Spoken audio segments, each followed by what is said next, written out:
Might want to add myself to the stream before I start talking. Good morning, everybody. How are you guys all doing today? Hopefully everybody's doing good. As you guys are coming in, if you guys could just hit the like button, subscribe to the channel. Hopefully you'll appreciate today's case coverage and you'll consider subscribing to the channel anyway. So, my name is Tanya or TitaniumBuilt, which I said that a minute ago, but I was muted, so I didn't realize that. Not very good. Also, I'm going to drop the link if you'd like to join our channel membership, even though I spelled channel wrong on there, I just realized. So I'll have to fix that. And then lastly, before we get started, thank you guys for coming and joining me today. I really appreciate it. And a special thank you to my mods. I appreciate you guys being here. It's Tuesday. I missed Monday, so I'm a day behind, I feel like.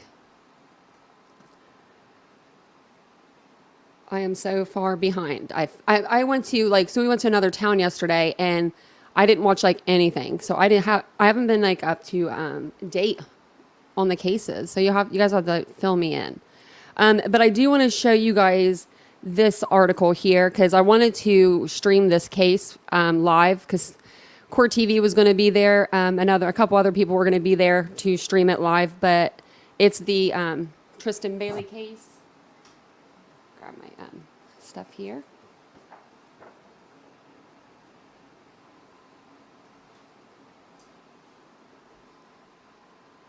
Okay. It's good. It's good court testimony today. Oh man. Well, at least after today, I'll be all caught up. I got in the shower this morning, a little bit ago, went to go wash my hair, and the water was not warm. So we have a water problem. So don't mind the messy hair today. But I did want to tell you, talk to you guys about Tristyn Bailey case, the cheerleader that was killed. Aiden Fucci was a 13-year-old who was charged in the stabbing death of a fellow student and cheerleader, Tristyn Bailey.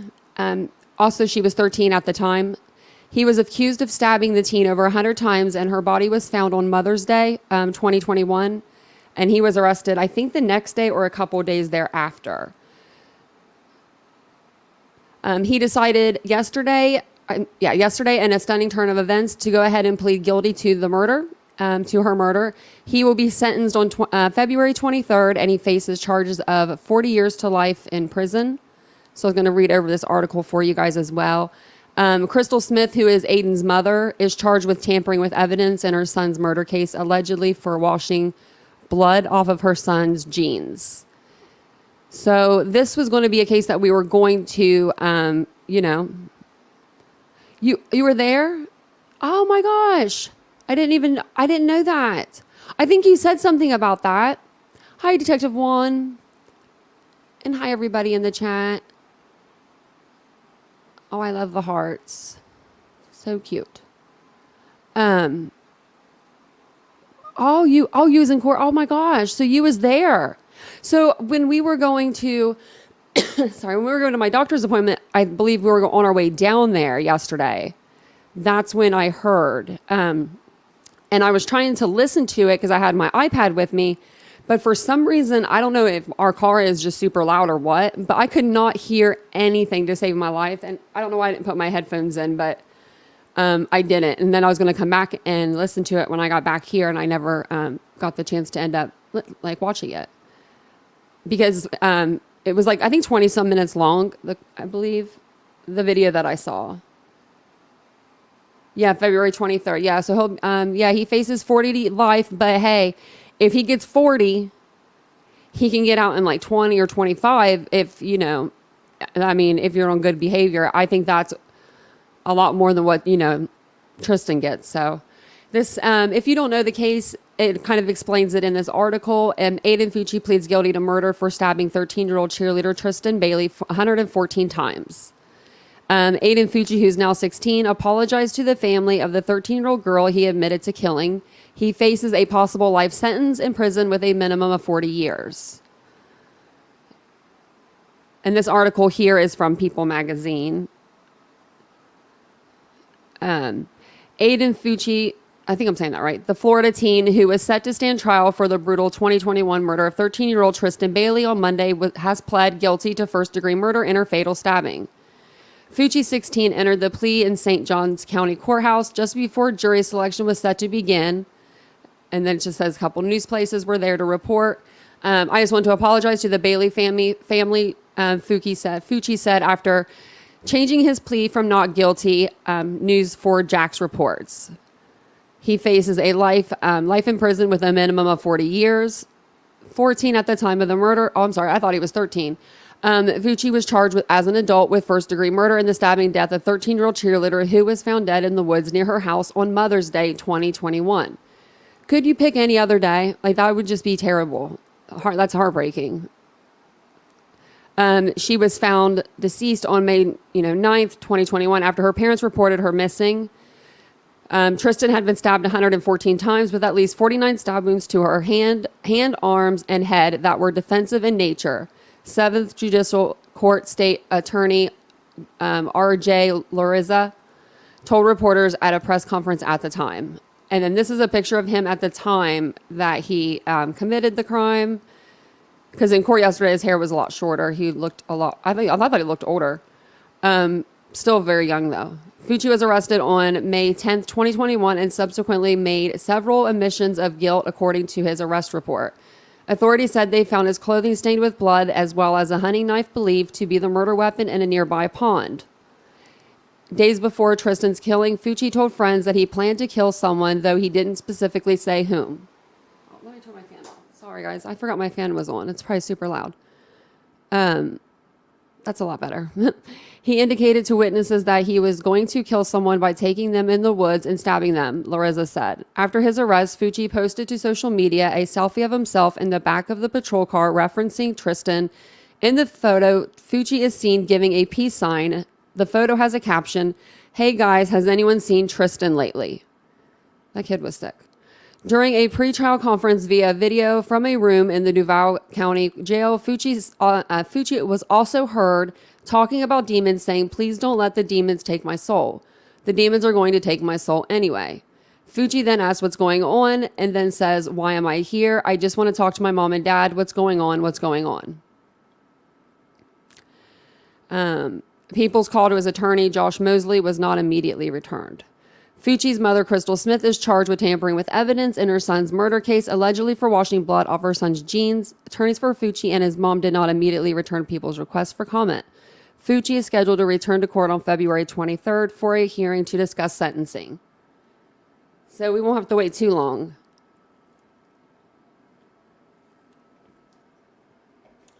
My throat is like so sore today, guys. I think I'm like losing my voice. And I even took a day off yesterday. Well, it wasn't really a day off. Oh, that's okay. I actually just got started. We were just talking about the Tristyn Bailey case before we got started with everything else. Hey, Mystic Werewolf, how are you today? Hey, Becky Lynn. Yeah, go home, watch Scooby-Doo. Yeah, like that's insane. The ages of these kids. Because at first, when I heard about this case when it first happened, and then I wasn't in true crime then, so I didn't really follow it very closely. But when I found out the ages, I thought they were older by their pictures. I don't know why they don't look older. They don't. I thought they were like 16, 17, but that's what they are. No, they would have been now. Oh, I missed you too, Believe me, I wish I was here. It wasn't a bad visit at the doctor, but it was a visit. Like when you go to the doctor and you don't want to go because you have to have discussions you don't want to talk about. This is one of those appointments. I'm like, man, can I just go home? But it was fine. And I got some really good food out of the deal. So let me go ahead and move this. But yeah, we got some really good food. That's the only thing that's good about this whole town that we went to. There was a couple of videos that I wanted to show you guys before we actually got to the Nancy Grace podcast. The first video is going to be, let me find it for you. Well, maybe.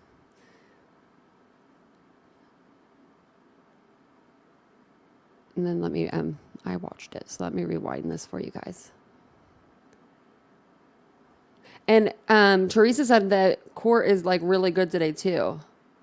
So this will get us all caught up. It should get us all caught up until like today, for the most part. But in the first video, Jamie Hall is he's evidence, or she's evidence. Let me see if I got the right one. Make sure I've got the right video on there. Yeah. So Jamie Hall is an evidence custodian, and she's testified that numerous items collected during this investigation were tested for like gunshot, residue, gunshot powder. A reddish stain on a white shirt and a blue jacket were among the items swabbed, but she didn't confirm if the test results were gunshot residue.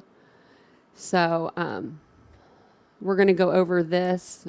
We're going to watch this. It's like 26 minutes. It's part of just like the court. You can see that he's defeated. I noticed that today. I'll start my cam. I noticed that today when I was watching this video. I think that he looks defeated. Really just... I mean, they're in a break. Every time I go to watch the live coverage, it's like it's like a wall or something. You know what I mean? They're never like in court for some reason for me. But yesterday, like I said, I was really busy. And then on the way back home, I took a nap in the car. I was like so exhausted from going to the doctors. Just going to my old hometown gives me anxiety. I probably have as much anxiety as Murdaugh has in this trial right now. Well, he don't look like he looks like he's starting to have more anxiety. I think you said hi to everyone. Oh, that's so sweet. If you guys could just hit the like button as you guys are coming in, it does help the video. Throw it into the algorithm a little bit. We're going to get caught up with the court case that's going on with Alec Murdaugh, and this is just a blood. Or not blood, but she's a evidence custodian.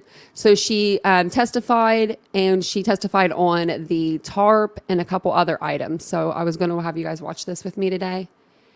And then there's like another couple short videos, and then we'll go over to there. But this is the longest one. But I thought this was really interesting. And does it look like more people are there? Maybe because this is a different angle. I don't know, but it looks like more people are there now. Like, are people starting to get like more interested? Like, but he does look like defeated. Oh, today's about the million stole from the law firm. Yeah, because this is going to get us caught up to that where they like actually let the the judge allows that. So that's what we're going to kind of be going over today. Okay, let me go ahead and play this for you guys because it is kind of long. Oh, sorry. I don't want to hurt your ears.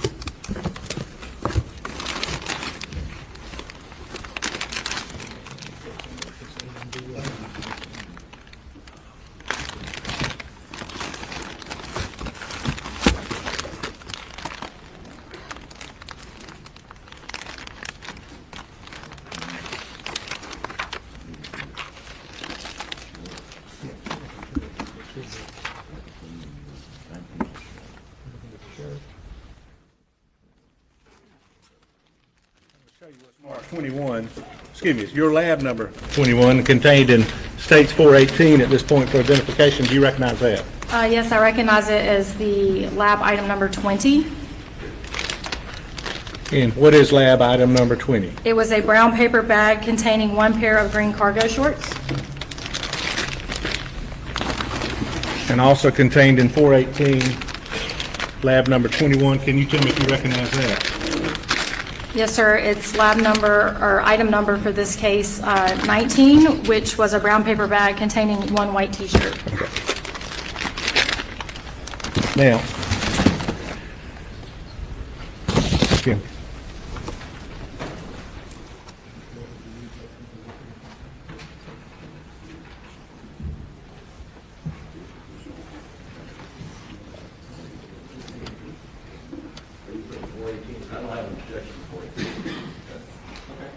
418 without objection. Admit it. I'm going to show you what.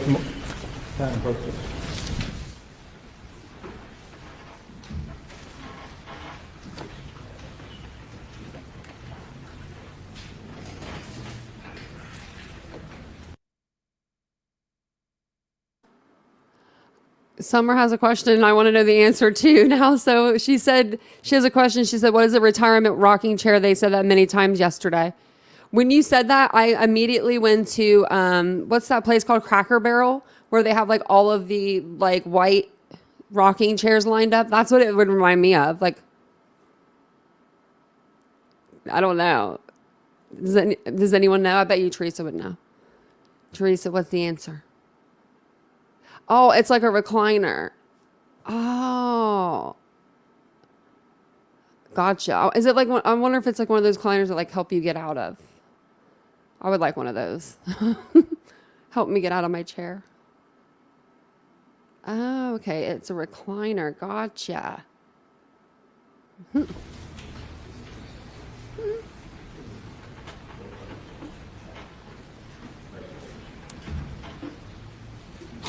Thank you, Your Honor. Sorry. I'm going to ask you, please, may I ask this question? Look at 423, 424, and 425. Do you recognize these, and do they relate to what you're talking about right now? Yes, sir. These are PGSR collection worksheets from clothing that I generate during my process of collecting from inanimate objects. Okay. Inanimate objects. Yes, sir. Okay. Now, let's start with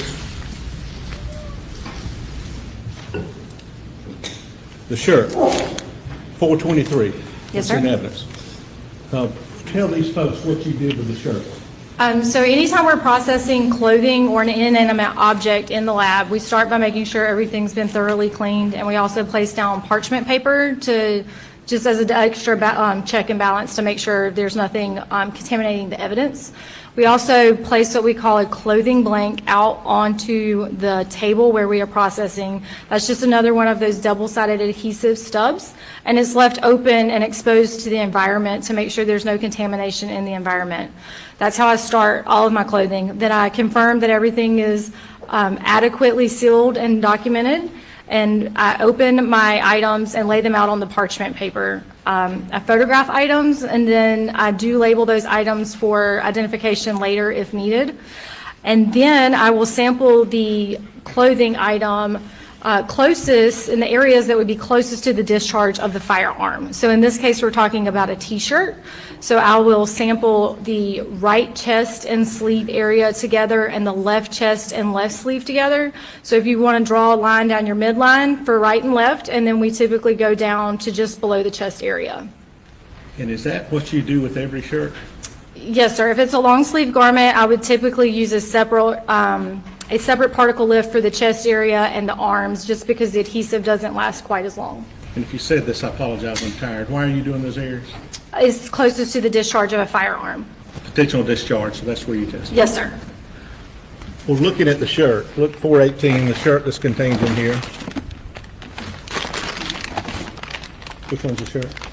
19. 19? Yes, sir. Before you get to doing the particle list, what's the first thing you do? I confirm what the item is and that it's properly sealed and initialed. Do you open it? After I clean, I open it. Yes, sir. And do you make observations of items when you first open it? Yes, sir. Anything that seems out of the ordinary for any item is documented on the worksheet in the comments section. And you have a comment section. That's where you put your thoughts, right? Yes, sir. Anything that may, again, be out of the ordinary or affect the analysis later.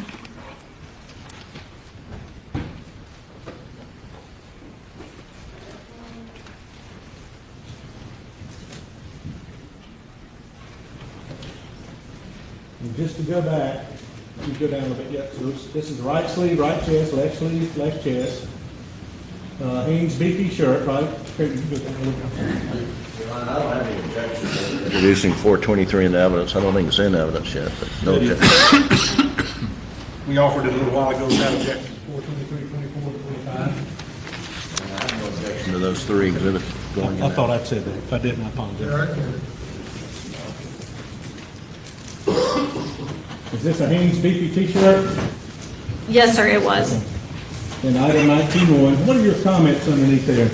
Small reddish brown stains observed. Shirt had an odor of laundry detergent. What do you mean by that, an odor of laundry detergent? It just smelled freshly laundered, which is not typical of the lab. Typically, clothing smells slightly musky when we get it. And you examined this shirt when? On June 8th of 2021. Now, you didn't know, did you have any knowledge about this case whatsoever?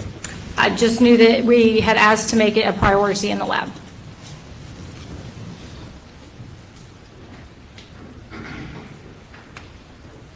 And you attempted to collect particle lists from that shirt? I did collect particle lists from the shirt, yes, sir.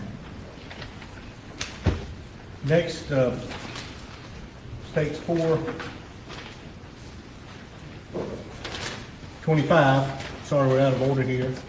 This is also your clothing worksheet? Can I see the top of that sheet? I'm sorry. I'm sorry. Oh, yes, sir.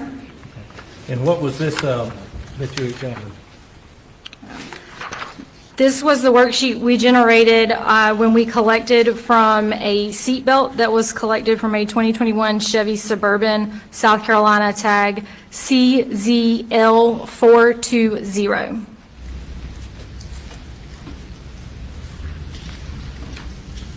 And I think we have it marked for ID only.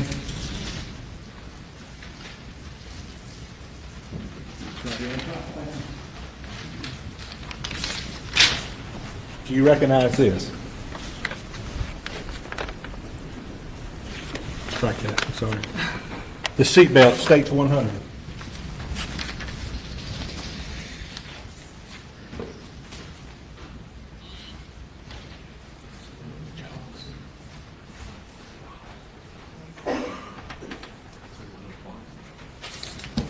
Thank you to everybody.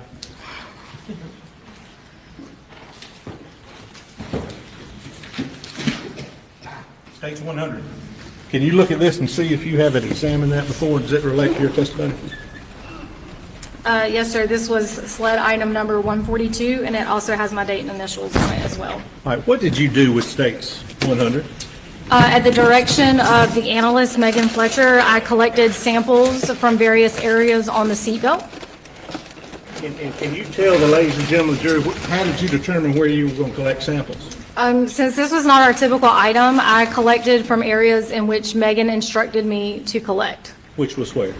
We collected from the buckle, 3 different areas of the belt, and the latch plate. Can you show the jury where you collected? Yeah. So this, I believe, was what we call the latch plate. Okay. Sorry if I'm misspeaking on that, but, and then the buckle was, oh gosh, this area here, and we did the top and bottom of it. And the 3 sections were just, we measured the length for each section, did a section, rolled more out, and did the next section. And how are you actually doing it with the particle list? How are you collecting that? So, as stated before, the particle lifts have a double-sided adhesive on it, and you just repeatedly dab that across the garment or the item that you're collecting until it loses its adhesive abilities.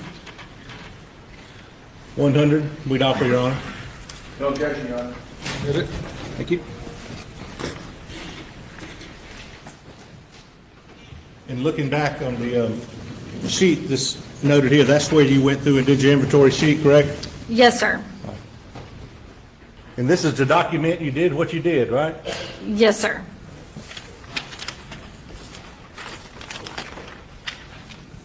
Now, did you also have occasion to examine the pants in this case? It's already, I believe, in evidence.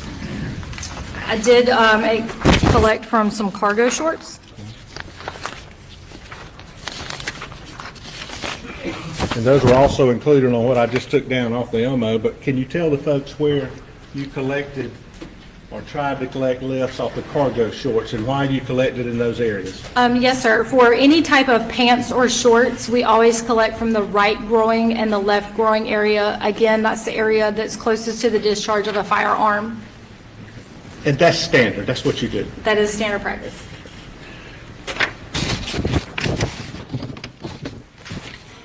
Now, did you,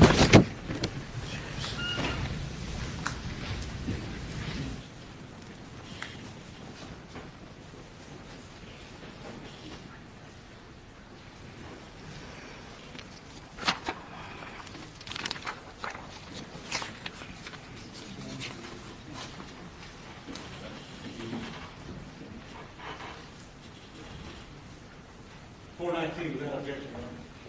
Is that correct, Mr. Griffin? Yes, Your Honor. Is that amended?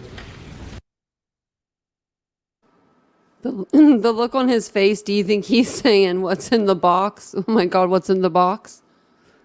Like, his face alone, it's priceless. It's priceless. I'm going to rewind this just a second, just so you can see him when he walks by with that box. I think he's like being like, he's probably like, what is in the box? He probably knows because of the discovery, I would say, but yeah, he's very, very, very weird. Now, did you,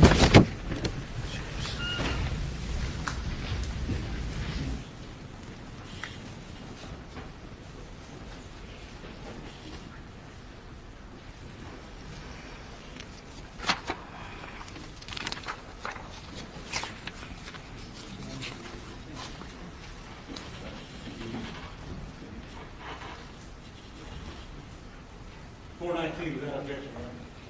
Is that correct, Mr. Griffin? Yes, Your Honor. Is that amended? Would you mind opening up for, first of all, do you know whether or not you examined a pair of shoes in this case? I did, and these are the shoes sled item number 21. Okay. Would you please open that for the ladies and gentlemen?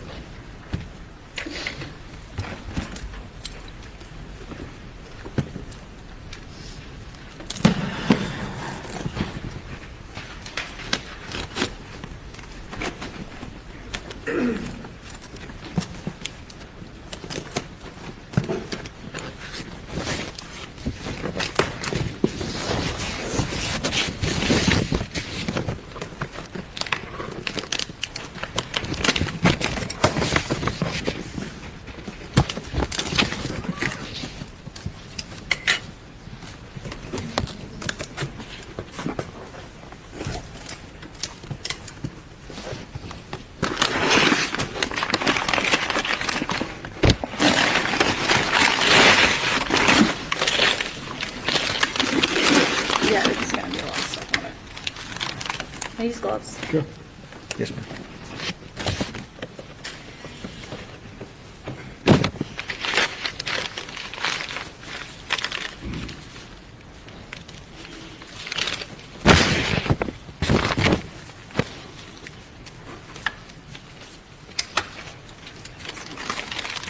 Before you cutting that, do you see JEH on here?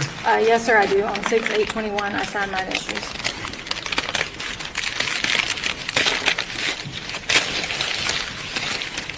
So what is all that right there? I believe it's yard debris. Court permissions to dump this right here, or can I get a trash can?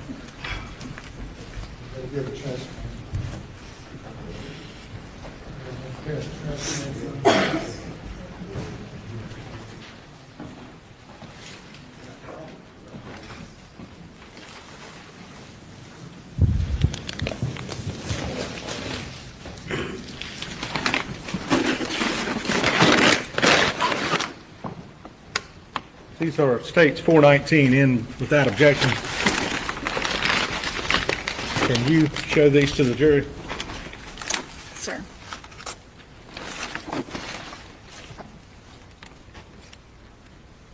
Show the jury what you, I'll hold them. Show the jury what you, So with shoes, when we collect from them, we're going to collect again to the area that would be closest to the discharge of the firearm, so the front of the shoe.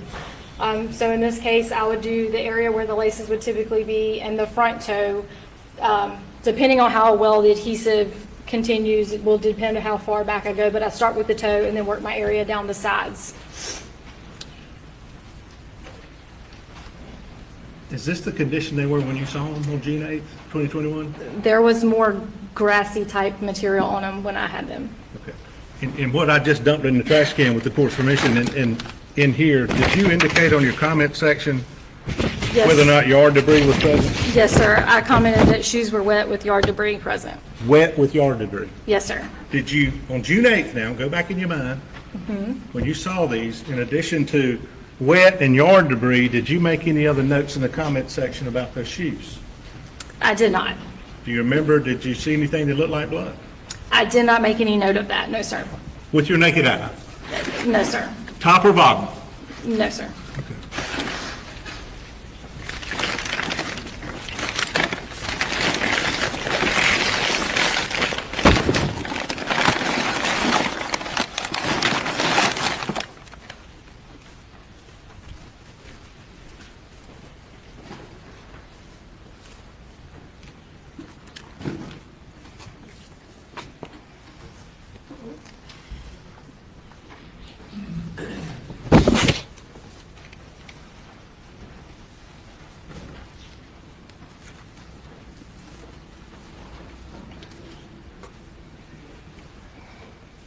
Did you have any other items that you examined that were presented to you for examination either by yourself or with Megan Fletcher? Yes, sir.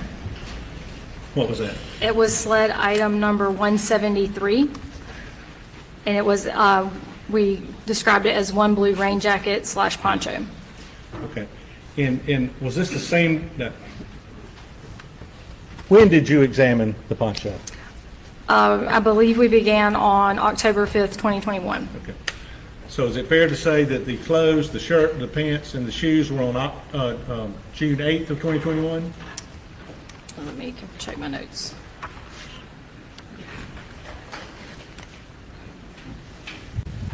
Yes, sir, that's correct. June 8th of 2021. And I didn't ask you this, and I apologize. When did you examine the belt, the seat belt?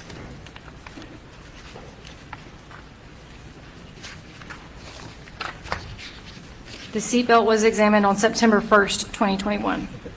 And again, the specific date for the raincoat was what? October 5th, 2021. And tell the ladies and gentlemen, take us to the lab now. How did you examine that garment, the rain jacket?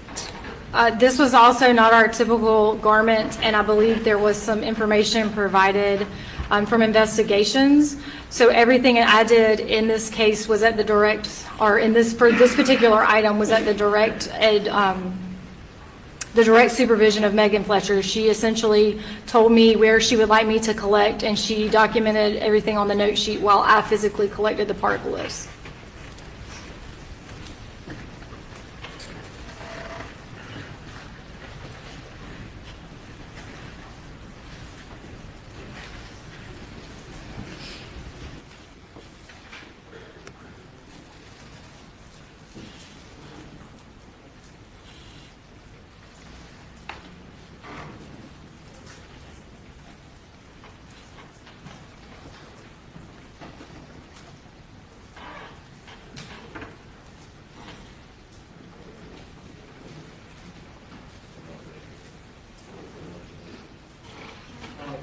And 427 without objection.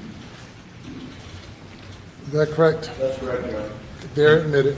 And Your Honor, 421 are the particle list from the rain jacket, and I believe there's no objection except the further the objection they made previously. No additional objection for 421. They're admitted. So let me go back in time real quick. Are these the particle lifts you took from the seatbelt? 427? Yes, sir, my initials are also on each individual stub. And that's sort of like the officer has in the scene. You're now doing it in the lab, taking particle lifts, right? Correct.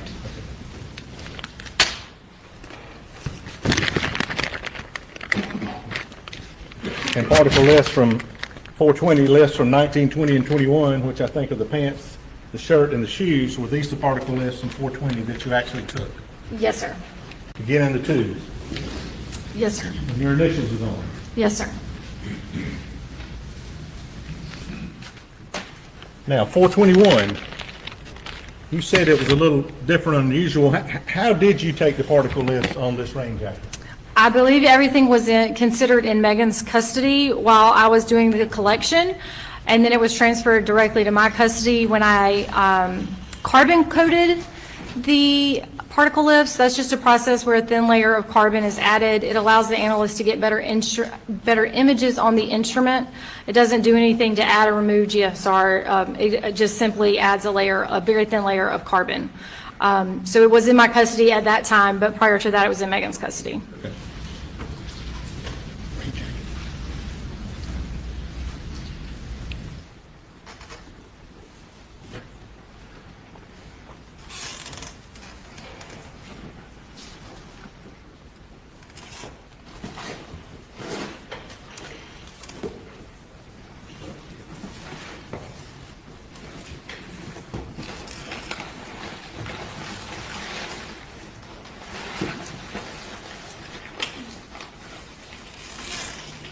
Show you what's marked as 226.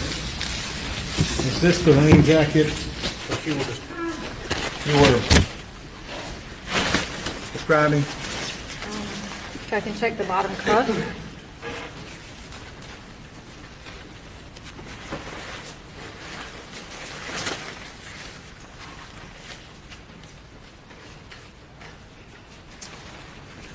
Yes, sir. The date and my initials are here in the bottom cuff. So you looked at this rain jacket, Yes, sir, I did.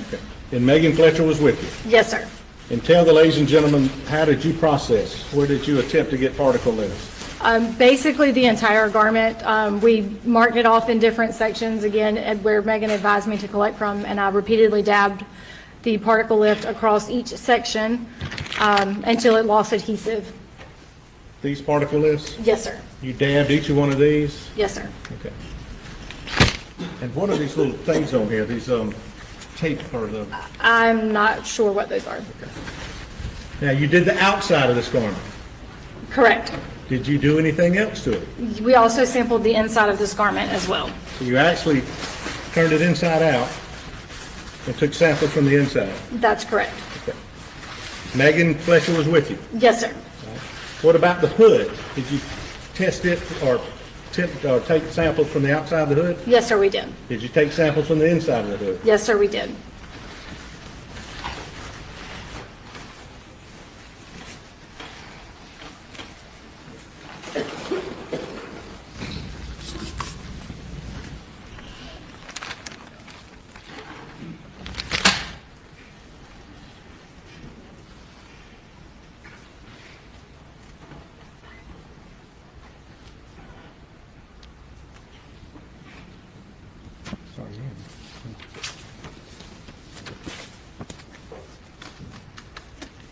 Had the court's indulgence.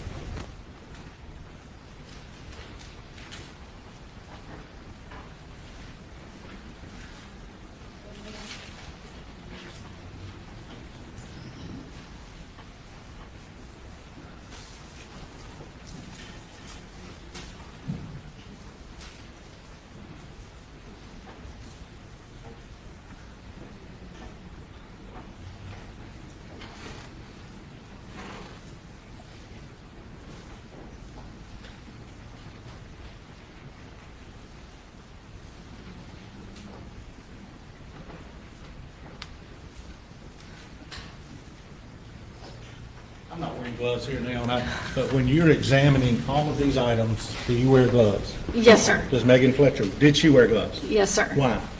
To make sure we're not contaminating it, as well as to protect ourselves from anything that may be on the garment.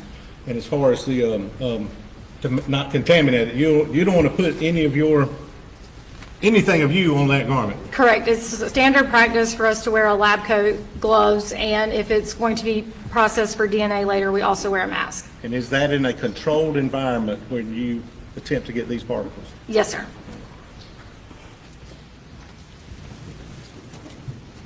Thank you, Judge, that's all. Man of defense. Yes, Your Honor, thank you.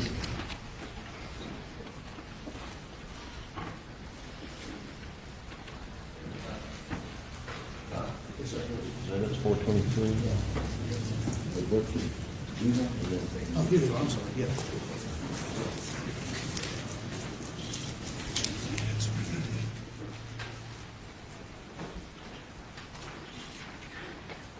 Good afternoon, Ms. Hall. Good afternoon. You said if you're going to do DNA testing, you wear a mask. Yes, sir. Did you wear a mask? Yes, sir, I did. So, to your knowledge, were some of these items processed for DNA after the GSR processing? It was my understanding that they had the potential for DNA analysis. Yes, sir. Okay.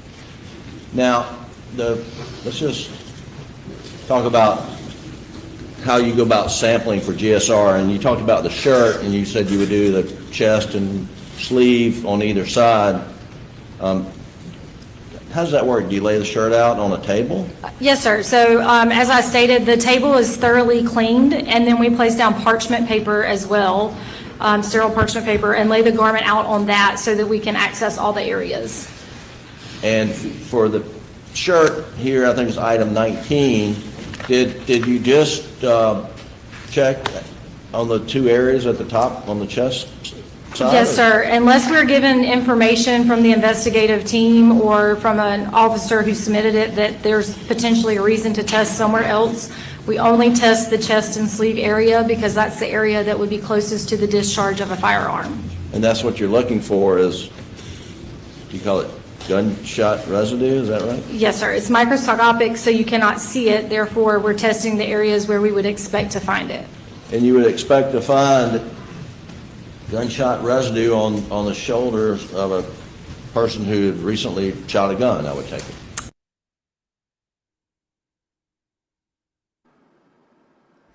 Okay, yeah, I just wanted you guys to get a feel for the courtroom there, since we haven't been really watching a whole lot with the courtroom.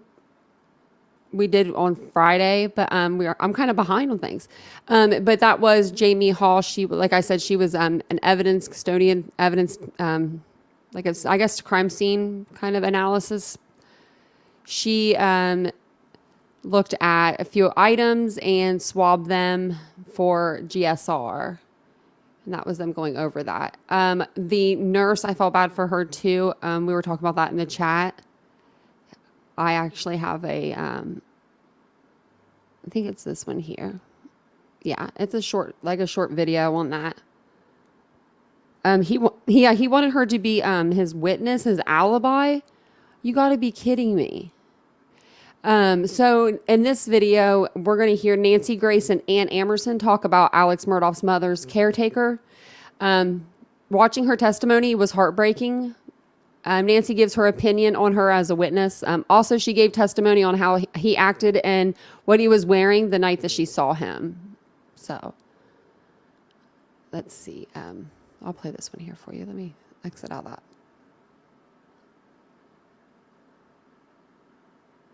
And then I'll turn it up so it doesn't hurt your ears. Let me rewind it. You know what I don't like, Ann Emerson? Nancy. You know what I don't like, Ann Emerson? Nancy. I don't like it. That was crushing I don't testimony. like it when someone who is... That's as high as it'll go, so you might need to turn the volume up just a little bit, and I'll turn it up on my side for you guys as much as I can. But usually it's loud. I can't believe it's not that loud. Rich and educated and well-positioned, trying to intimidate or bully someone who is not as powerful or as cunning as they are. I don't like that this lady is reduced to tears on the stand. Did you hear what she says? I've been with this family a long time. I like working with them. I mean, I wonder if They she were felt family that if too. she I mean, didn't go along with him, that she would lose her job. It was absolutely a moment in that courtroom when she started to break down, and you knew that she had already said that she was only there, that he had only been there for about 15 to 20 minutes and had made that very clear in her testimony. And when this came up, and this was at the funeral, after the funeral of Mr. Randolph, Alec's father, that Alec would come up and say, I was there for 30 or 40 minutes. And that's what he told her. This is a very, obviously was a very hard thing for her to deal with. Do you know what the first thing was that she said she did when he said that though? She called her brother. You know who her brother is? chief of police over at another small town. That was the first reaction she had. And he said, why did you call your brother, who is a chief of police? And she said, because there was not something right about this. So, you know, she knew that she had to deal with that information right off the bat because it was strange. Other things that were strange that she talks about that I'm sure defense is going to be talking about as well. But the prosecution asked her when he came over that night, what did he have on? He had on a T-shirt. He had on his shorts. He had on some Sperry shoes. What did he do? He came and he laid down on, or was lying sort of on the bed with his mom for 15 or 20 minutes. Unusual time? Yes.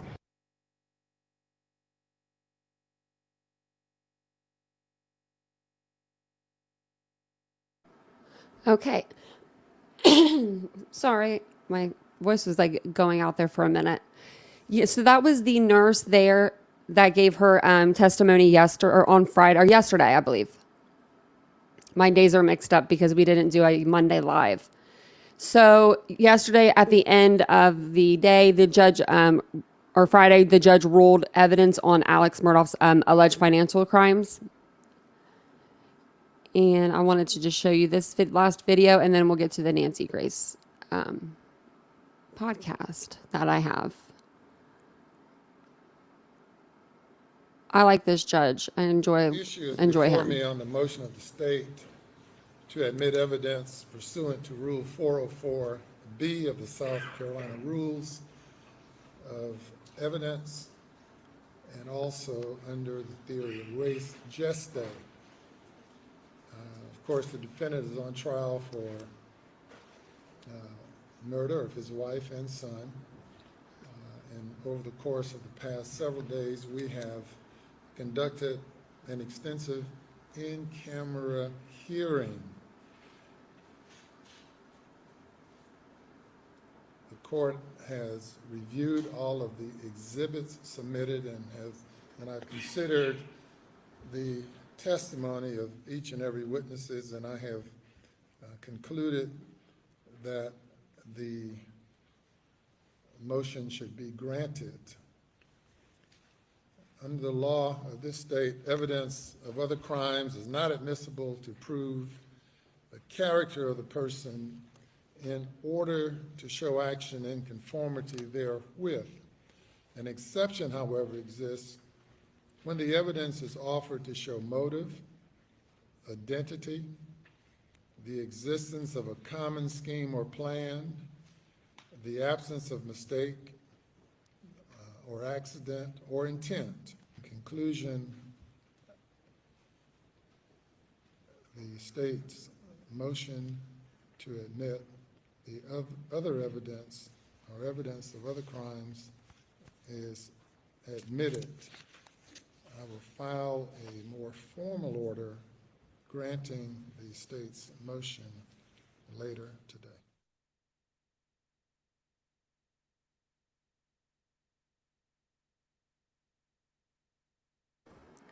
Okay, so that kind of like just got us caught up a little bit there. But the Nancy Grace podcast, we watched the first half of this podcast on Sunday. It's under my lives if you want to catch the first half of the podcast, but you don't necessarily have to watch the first half to be included, you know what I mean, be caught up to the second half, obviously. But on Friday, we talked about the ballistics in this case, how they matched the shell casings from the bodies to the same casings found outside their hunting lodge. We discussed how he tried to break into his son's phone. Most likely, I would think to delete any video or audio while missing the Snapchat video Paul had already sent, so he didn't win there. We talked about how he stole millions and had an opioid addiction, and we heard from his best friend Chris Wilson about how he asked him for money, and then later told him about his addiction. So I also put together a complete timeline that you can see and go over at the beginning of that live to get caught up. So if you need to be caught up, because this case is so bizarre and has a million small cases and huge cases into the big cases, I don't even know how to explain this. There's just so many cases on top of cases on top of cases. So without further ado, let's go ahead and get into the Nancy Grace podcast here. So this will get us caught up like I said, and I will read this here for you. Let me see if I can make it a little bit bigger for you guys. It says, both emotional and technical testimony today in the Alex Murdaugh's murder trial. The day started with Alex Murdaugh's defense lawyer grilling ballistics expert Paul Greer. Greer testified older shell casings found on the Murdaugh's estate and those found near Maggie's body were shot by the same weapon. Defense lawyer Jim Griffin Greer challenged the testimony of the accuracy and credibility of what he called the subjective techniques used in firearms examinations. Alex Murdaugh's former best friend, Chris Wilson, shed tears as he recounted how Alex Murdaugh asked him for money as allegations of financial crimes came to light. Wilson also testified that Murdaugh admitted to opioid addiction. And then she just has who she's joining her today, which is her usual cast of, members. And I will go ahead and play this for you guys. And this might be loud, so if you guys had the volume turned up or from earlier, you might want to turn it down because sometimes this one gets a little loud. Just want to warn everybody. Big thank you to our partner Fresh Pet. Pet parents, if your pet is part of your family, on time. Because, baby, there's no time like Of thinking to a new Another day full of bombshells in the Alex Murdaugh double murder trial. The jury has just taken its lunch break, and we are live at the courthouse bringing you the very latest. Got an all-star panel of guests to break down what is happening in the courtroom right now as Alex Murdaugh. big thank you to our partner Fresh Pet. Pet parents, Hold on one second, guys. Hold on. I wanted to make sure I had that on the right one. Let me make sure that we're on the right one. No, we weren't. I thought we weren't. I was like, wait a minute, we already watched this. Okay. I was looking earlier to make sure that we were on the right one, and I just got us on the wrong one. I am so glad that I went back. Because I would have been like, wait a minute, we've already heard this before. So that one, okay, so sorry, that one I was about to play, that one was actually from this, that was from the earlier Friday morning. So the one that we're looking for is Friday evening. So let me get the right one up for you guys.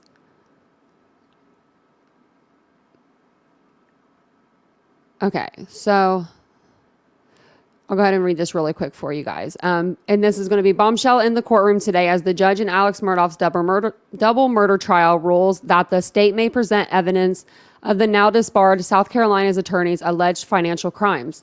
The prosecution contends that the fact that these crimes were about to be revealed provided Murdaugh with a motive for murder.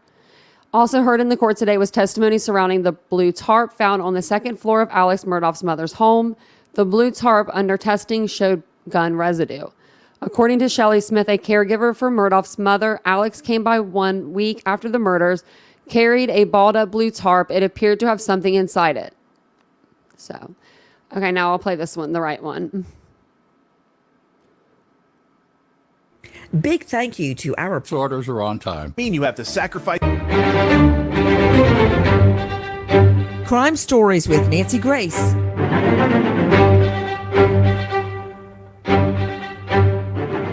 More bombshells in the Alex Murdaugh double murder trial. Just a moment ago, the judge announced we are going on a lunch break. Now, it's timed because the jury is about to hear some sort of a recording that the judge announced would take about half an hour for the jury to hear. What is it? What will it reveal? Also today, a bombshell ruling about financial motive to commit murder. We're waiting for Ann Emerson to come straight out of the courtroom, senior investigative reporter, WCIV. But first, I want to go to Eric Bland joining us, high-profile lawyer out of Columbia and the lawyer for the Gloria Satterfield family. You all recall that Gloria Satterfield is a housekeeper and nanny that the Murdaughs employed for decades. And I will never forget on that 911 call after she had fallen to her death there at the Murdaugh home, how the caller referred to her as the woman that worked for us. Really? The woman raises you? Helps raise you? And now she's the woman that worked for us? Okay, Eric Bland joining us. Eric, what do you make of what's going on in the courtroom right now? Well, I think we had an explosive day, Nancy. First, thanks for having me on. I think Mark Tinsley shows the type of lawyering that we have here in South Carolina. He just tore the lid off of the myth of Alex Murdaugh and what the pressures that he was under on the day of the murders and in the month of June. I think we also saw a little bit of Brooklyn, New York, like we were in a mafia trial, because Mark mentioned about Alex tampering with the jury. And then with Miss Shelly, we just heard about witness intimidation. This is the power, Nancy, that the Murdaughs had as a grip on these counties for 100 years. But I think what we've seen is this judge is now seeing who Alex Murdaugh really is. A true dastardly sociopath, a man that will steal from clients, steal from his law firm, steal from his family, intimidate people. It was a big ruling. Now, you got to be real careful as a prosecutor, because now you got something, and does this create an appellate issue when all the 404B stuff comes in? But I think I called it the emperor without any clothes. We're seeing who he is. Eric, don't throw around any legalese. When you say, what did you say, 404B? Explain that in regular people talk. Yeah, I'm sorry. That's the bad character evidence, admitting all of these potential financial crimes that he's charged with and other financial pressures. And what we don't want in our courts, Nancy, is the reason for this rule is we don't want somebody to be convicted of murder just because they're, a serial penciling or thief like he is. But the judge showed that they are temporal in time to the murders and that this influenced his actions. It became the motive. So we'll see if these dots can be connected, but it was explosive testimony today to the court by Mark Tinsley. And then Miss Shelly, really, you could see, labored hard about what she had to say, but he was clearly crafting an alibi of saying that he was there at the house for 30 to 40 minutes. Guys, when you hear Eric Bland, who is a high-profile lawyer joining us from Columbia, South Carolina, describe the financial, I'm just calling it misdeeds, but what it is outright embezzlement, siphoning, stealing from clients and the law firm. He said they were temporal in time. In other words, it was happening at the time of the murders, okay? It was very important to him to cover that up. It was contemporaneous with the time of the murders. It's not like the state is reaching back for the last 20 years to show a pattern of theft.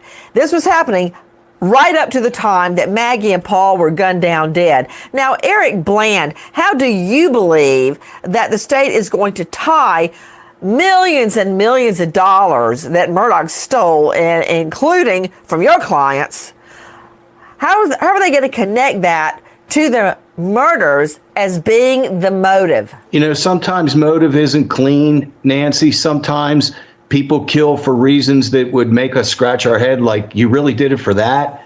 But what this was is nothing more than problem solving, as my co-host on our podcast, Cup of Justice, Liz Farrell, says. He had a problem, and that is when the law firm is breathing down his neck on misappropriated fees of $792,000, and in his head he knows that the Satterfield matter is now being publicly talked about, him stealing $4.3 million. He knows that his entire life is dependent on his law firm revenue, both legitimate and then what he steals. And it would be taken away. The Satterfield case is so important because he can't control that.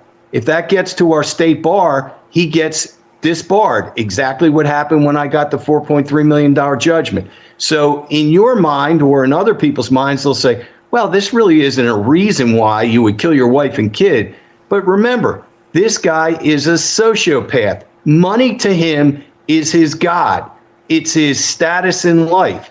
And he saw that money train drying up quickly. And that's why he did what he did. Now, whether the jury is going to believe that's proper motive, that's for another day. But I think what you heard today is the courage of Mark Tinsley, who I've described as nothing but a positive terrorist. You put that person in your house, he will blow it up. He's that dogged for his clients. And Miss Smith is credible. I mean, she didn't want to testify. You saw the fear, the palpable fear that that woman was showing in court because Alex tried to put the grips to her and said, I was there 30 to 40 minutes, right? And she's saying, no, you were only there to 10 minutes. However, we took a break. There is a rough draft that was just given to the prosecution of her statement that she gave, and we'll see if she supports that in her statement that she gave in June of 2021. But Alex Murdaugh really is somebody that the world is seeing right now without his clothes on. Harpootlian and Griffin are doing what they can, but his family's got to ask some hard questions. We know where this judge stands on this man, Nancy. We know where he stands. You know, you were talking about the allegation that Alex Murdaugh would intimidate witnesses. I want to tell you a true story. This was my first mass murder case that I ever handled. And I had a photo array, a photo lineup to show a witness, what I thought was going to be a witness. It was late one Sunday night when 3 murders went down. And only after we had done the photo array and I was back at the courthouse and I was getting everything together to present to the jury, Eric, I looked down at my photo array and one photo was about a half an inch bigger than the other photos. Can I tell you, I remember the moment I realized it was about that much bigger than the other photos. Because they were, what would that be, Jack? A 3x5 type photo. They weren't, passport size photos. And when I put them all together, I saw one was a little bit bigger and I'm like, oh my stars. And clearly you see the constitutional problem with that. The witness would look at that photo because it's bigger than the others. Well, luckily, the witness did not identify that photo, and that photo was not the perp anyway. But still, in my mind, I'm like, oh my stars, I've done something wrong. This is unconstitutional. That photo's about a half an inch bigger. So, Eric Bland, I was a nervous wreck until the photo array was admitted. I mean, something that small. I thought that that's wrongdoing. What's going to happen? Is the ID going to get thrown out? It meant nothing. It meant nothing at all. And now we've got claims that Alex Murdaugh actually intimidated witnesses. Also, a lot in today about the Mallory Beach death. We all know that Mallory Beach was a young teen girl that was on a boat with Paul Murdaugh. When Murdaugh, high as a kite and drunk as a skunk, insisted on speeding in the dark hours of the night through a tiny channel. I've been there, Eric Bland, and we were going easy, really easy, because there were twists and turns. He was flooring it. He slammed into some cement pilings, and Mallory Beach flew off the boat to her death. I mean, Dr. Michelle Dupree, you were there. We saw it virtually at the same time. That little channel where Mallory Beach lost her life. Do you remember seeing those cement pilings? No one could have survived that, Dr. Michelle Dupree. I do remember that, Nancy, and that was so reckless. When you look at that channel in broad daylight, as we did, it doesn't seem as treacherous, but it's still very narrow, and the pilings are, as you said, concrete. And to be speeding at night like that is simply horrific. And Eric Bland, I'm building up. I'm laying a foundation right now to my question. For my question to you, you mentioned that Maggie and Paul's murders were, your words, not mine, problem solving.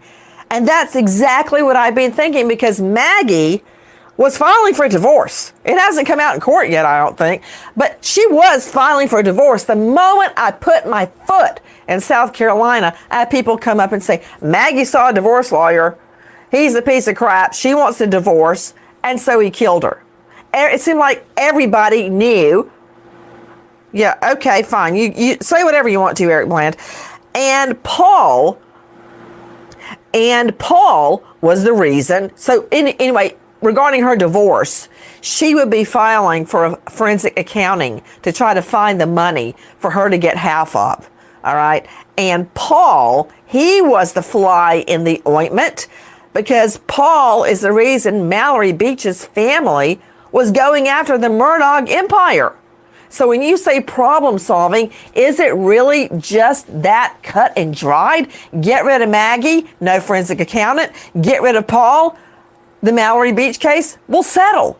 Is that what you meant by problem solving? Yes. I mean, look, it's not a rational reason. And when we look at it now, but in the height of his frenzy at that time, that's what he could come up with. Remember, there was one other investigation that hasn't been talked about yet. We had an impaneled grand jury for 9 months, and Alex was being looked at for obstruction of justice for what he did inside the emergency hospital room after the Mallory Beach case, because he was going from room to room and trying to influence what the boys would say that Paul was not driving the boat. So in addition to Maggie not signing over the beach house in connection with the Palmetto State Bank loan, in addition to being confronted by Jeannie of the $792,000 fee with Chris Wilson, in addition to Mark Tinsley, who's just a hurricane force attorney breathing down his neck, now you have him being investigated on a grand jury scale. You have the Satterfield matter that he knows is now publicly written about. And you also have the fact that he's being sued, Buster's being sued in the Mallory Beach case, plus Paul is being criminally charged with DUI homicide, which he knows he's going to get at least 20 to 30 years if he lives. That kind of pressure breaks pipes, Nancy. Guys, speaking of Alex Murdaugh trying to bully the Mallory Beach lawyer, take a listen to our cut one. Did you see the defendant there? I did. And did you have a conversation with him about the boat case? I did. All right. Can you relate that conversation to the court, please? Yeah. I think, I'm not 100% certain that it was a fundraiser either for Mr. Harpootlian or it was a fundraiser for Lindsey Graham. Alex sees me and he comes across and he gets up close in my face and says, "Hey, Bo, what's this I'm hearing about what you're saying? I thought we were friends." And I replied, "Alec, we are friends.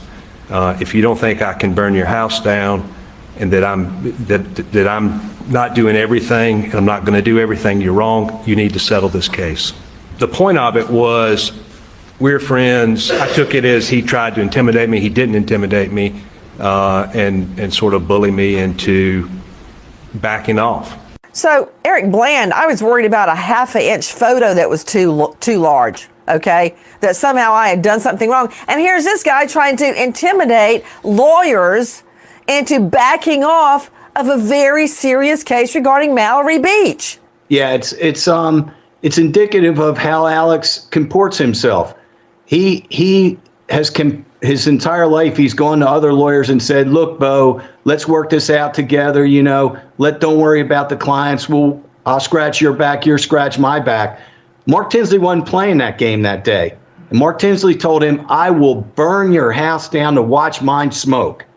And Alex really learned at that point in time, man, Tinsley is going to come at me and he's going to want to know my finances. And if I have to put my finances together, and if you're correct, Nancy, that Maggie was seeing a divorce lawyer, then Maggie's going to get a full picture of his finances. So he was under an inordinate amount of pressure in June of 2021. Jim and Dick are just watching a different script, a different play than we are. But that's pressure that man was under. And he tried to problem solve the best way he can. I know Dick and Jim say, well, wait a minute. He's a thief and he's going to try to cover up his financial crimes and now implicate himself in a murder. But a sociopath and a narcissist think they can control the situation. They think they can talk their way out of it. Nancy, how many narcissists have you prosecuted? Many, many. That you scratched your head and said, you really thought you could control the situation? But they do because they're arrogant.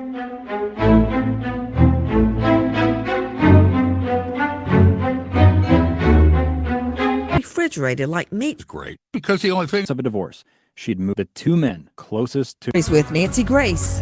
You know, to Chris McDonough joining me. He is the director at the Cold Case Foundation, former homicide detective many, many years, host of a YouTube channel, The Interview Room. You can find him at coldcasefoundation.org, and you can find Eric Bland, at blandrichter.com. Chris, nothing would make me, well, I take that back, a lot of things would make me madder. But one thing that would make me mad as a wet hen is for someone to come up and try to trade on our familiarity.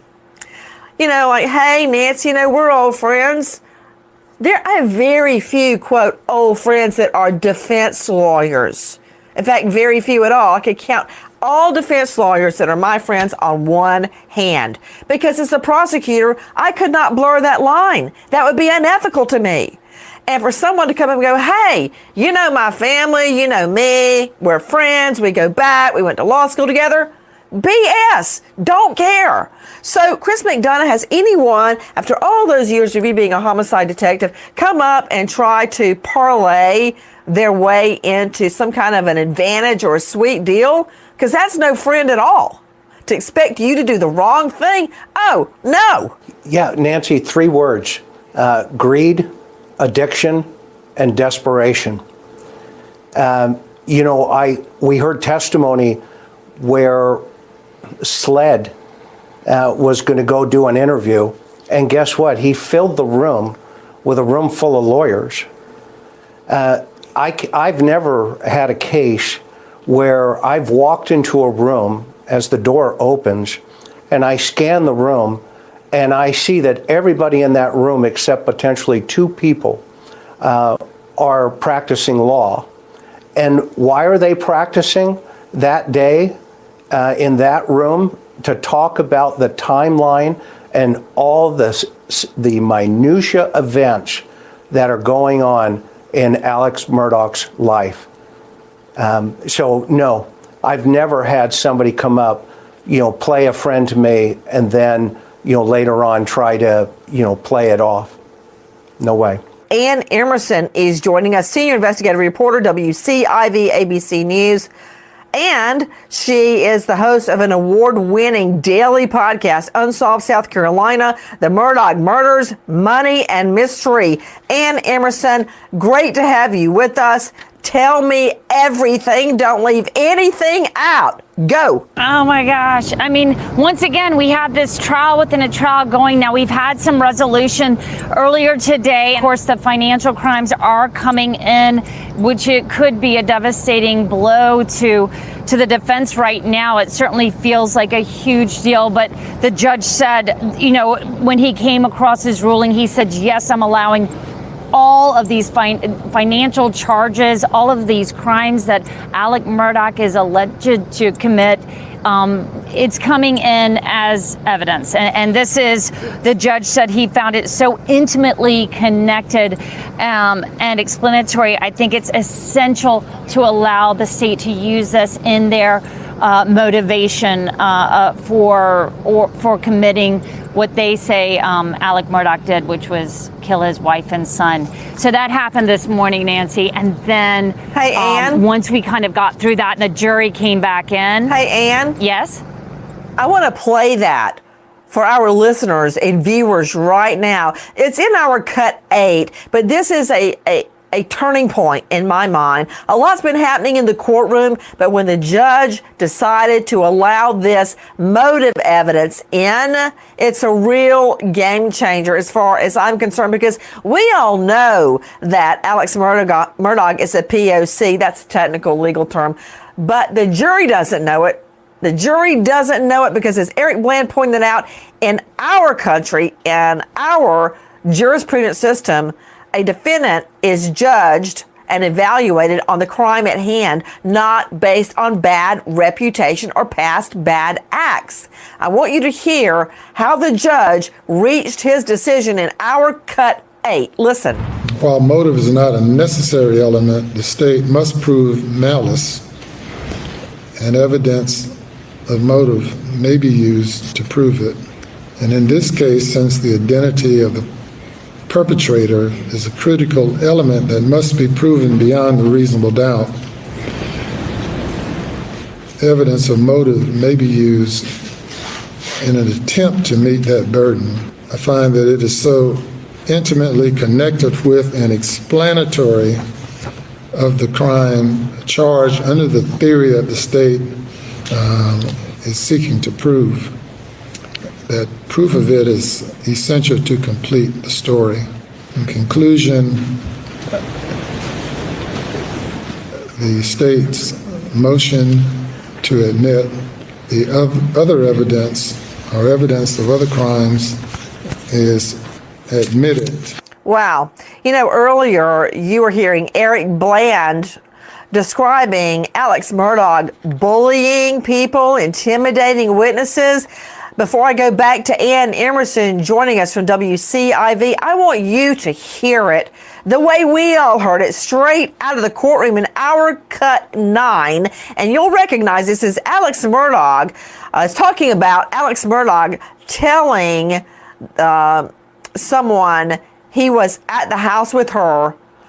It's his mother's caretaker. That's who it is. For 30 or 40 minutes. And the woman is trying to stick to her guns and say, that's not true. Take a listen to our cut 9. And what did he tell you? He was at the house.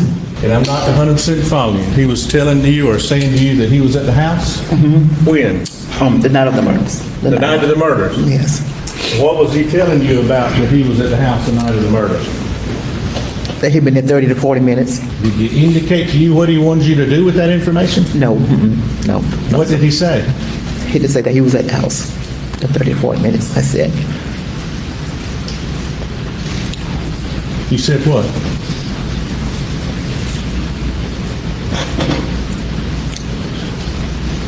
Was he there 30 or 40 minutes that night?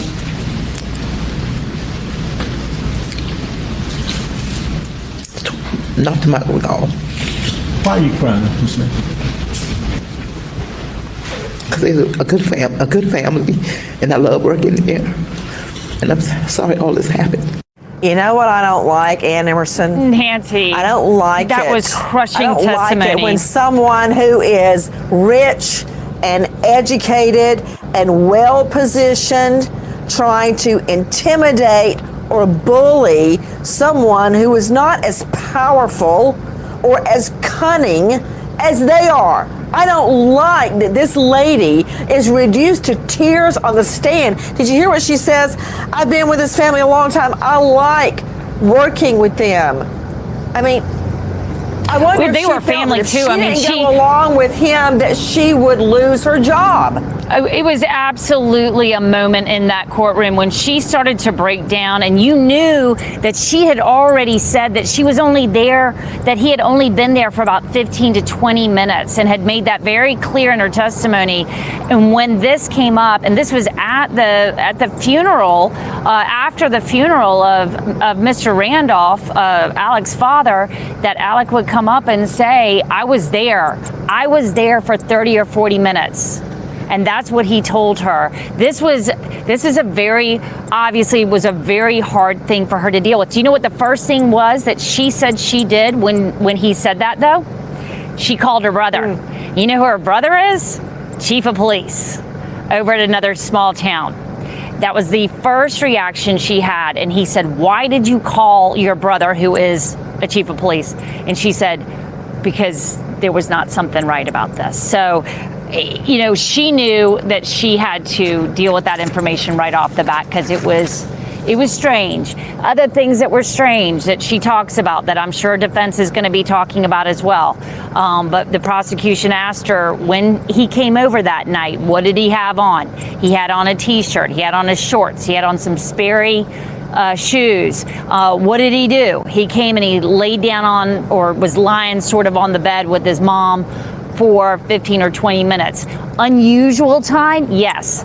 She said it was an unusual time for him to come, that she doesn't remember him coming that time of night. And something we've heard before about Alzheimer's patients is that, which Miss Libby, from what we understand, was suffering from, that's not a great time of night for Alzheimer's patients. So once again, just another layer in this or a thread in the rope of the circumstantial evidence of what's going on. But there's more, Nancy. But you tell me if you have a cutoff on what happened with the blue tarp. That was sort of the next hold on. devastating blow. I want to go through what you've already said, and if I could get Christine, could you put up the lady witness, the caretaker again? Because I guarantee you, making a lady like this, a fine lady, break down in tears on the stand, what you don't want to do is make a witness cry, unless they're a flat-out liar or they're the defendant. I have no problem making the defendant cry on the stand. I love that. But this lady's just trying to do her job and mind her own business.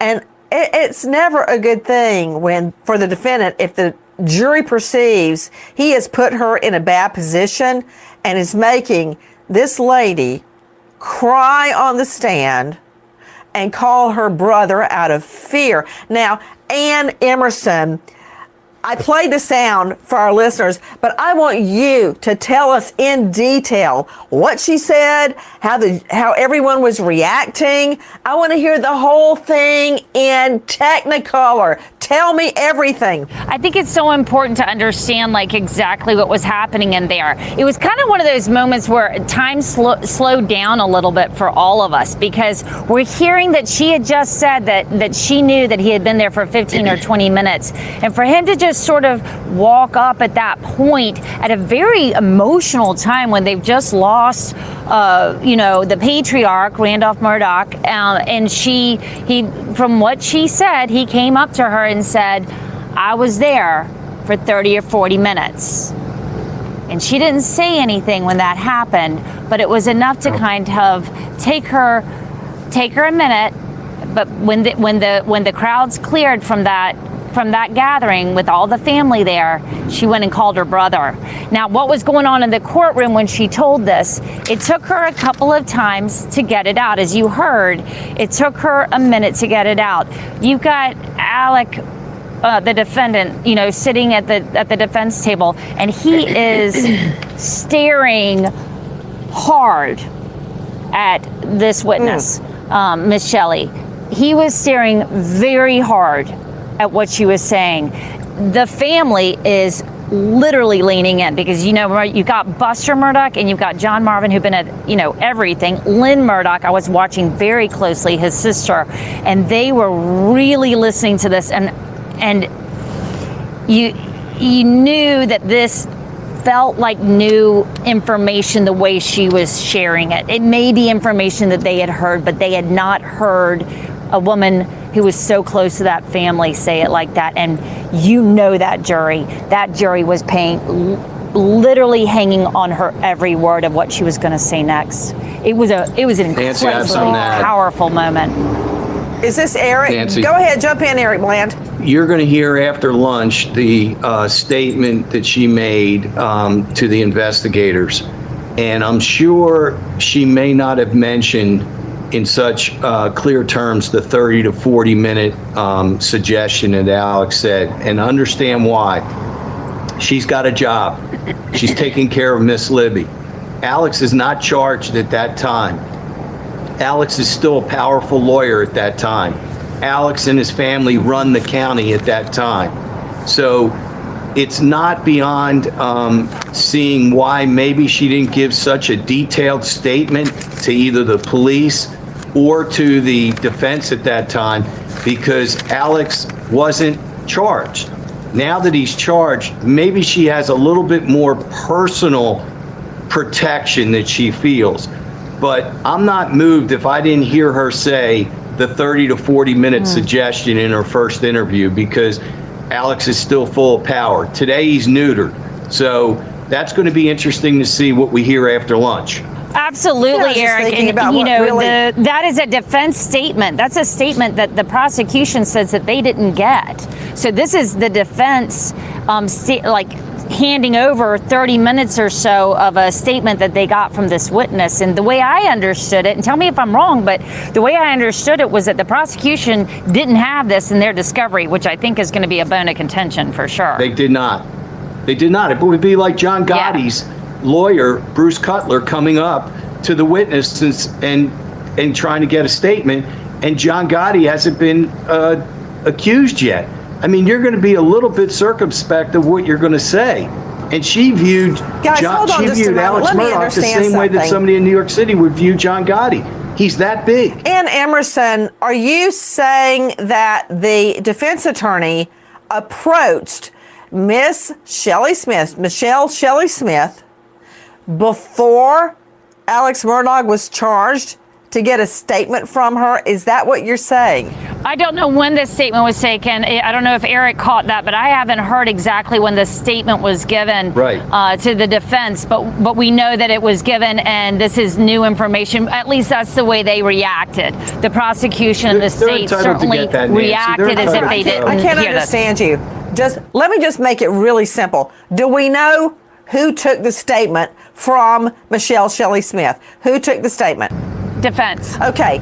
Did the defense hand the statement over to the government? No. No. Just now, from what we understand. I want you to hear what we're talking about. It's our Cut 9. Christine, if you could play that one more time.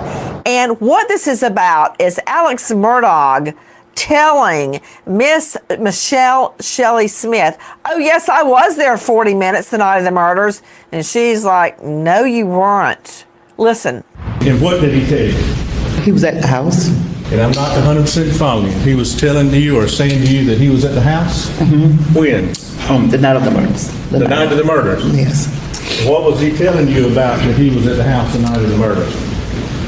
That he'd been there 30 to 40 minutes. Did he indicate to you what he wanted you to do with that information? No. No. What did he say? He just said that he was at the house for 30 to 40 minutes. That's it. He said what?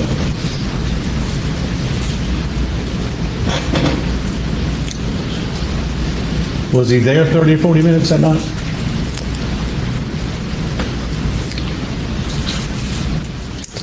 Not to my recall. Why are you crying, Miss Smith? Because they're a good family, and I love working there. And I'm sorry all this happened. And there you see this lady witness on the stand saying, quote, I'm sorry all this happened. She is apologizing. He's the one that's accused of double murder. She's not accused of anything. But this lady is crying, and she's up on the stand apologizing. Real meat. 95% of Cherie Warren was a young mother, police officer with a dark history. Crime Stories with Nancy Grace. Guys, you heard Ann Emerson joining us from WCIV ABC talking about a blue tarp. I want you to hear it just the way we heard it in the courtroom. It is our Cut 10, and then we'll go to Ann and let her explain and get Dr. Michelle Dupree to follow up. Guys, take a listen to our Cut 10 about the blue tarp. He had a blue something in his hand. It's like a tarp that you put on a car, you keep your car covered up. Big thing. Yeah, blue. Yeah. And was he holding it like this? He was holding like this. You testified Mr. Murdaugh came into your Alameda residence that morning. This is States 223. Do you recognize that? Yes. What is that? Upstairs, going upstairs. And is that where he went, Alex Murdaugh, that morning? Yes. Carrying some blue thing? Mm-hmm. Did you ever see that blue thing unfolded when you were that morning, or you saw him carrying it? It was unfolded. Okay. Where'd you see it? In the bedroom.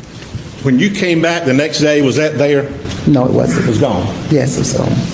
And did you see Alex Murdaugh leave after he went upstairs? Do you know what he did upstairs? No.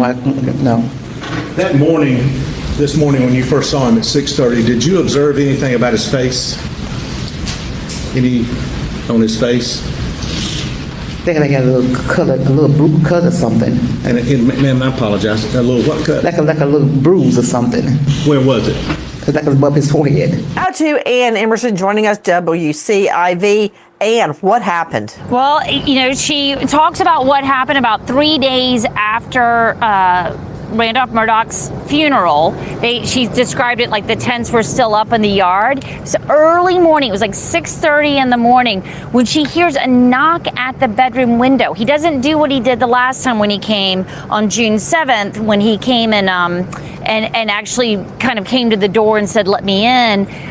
He went to a bedroom door, knocks on the window. She comes around, lets him in, and he says he's carrying it. And the way they sort of described it is this blue tarp vinyl material kind of bundled up, and he's holding it like this, like a baby. I don't know if you can see it, but like holding it like this is the way they talked about it, to the point where, you know, she was getting down from the stand, holding like where it was, looking at the blue tarp. There was a lot of action going on in the courtroom, and I've seen it from both sides, honestly, where they bring the witnesses down to really kind of show what they're talking about. But they do that. But there was also, with this blue tarp, that he goes up to a bedroom. Now, defense gets a little bit, digs a little deeper with Miss Shelly and asks her, you know, how much have you been upstairs, and trying to, I think, poke holes in exactly where she saw this. But what we understand is this blue tarp had gone into a bedroom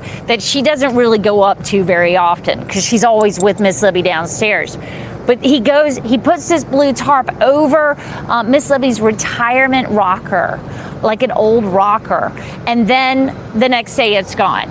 So there's this mystery around that. There's also a mystery around what car he was driving when he came in and left and then came back. It seems like, and I've asked the other reporters that we were sitting around, I was like, did we get a clear idea of like these trucks and the vehicles that they're talking about that were moving in and out? Because we heard there was a white truck that day, and then there was a black truck that day. We also heard that an ATV, like an all-terrain vehicle they use on these farms and out in the country, had been moved on this property at Alameda. This is where Alec's parents, Libby and Randolph Murdaugh, lived. So we need to find out a little bit more after lunch about what's going on with this truck and the vehicles and how it ties into what they think happened with this blue tarp. Joining me is Dr. Michelle Dupree, forensic scientist, medical examiner, former detective, and author of Homicide Investigation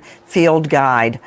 Dr. Dupree explained the significance of the blue tarp that, according to Miss Michelle on the stand, Alex Murdaugh brought over to his mother's home the night of the murders. Well, Nancy, there's a couple things interesting about this. First of all, she said that this was very early for him, that he's never, in her 3 years tenure working there, come to visit this early.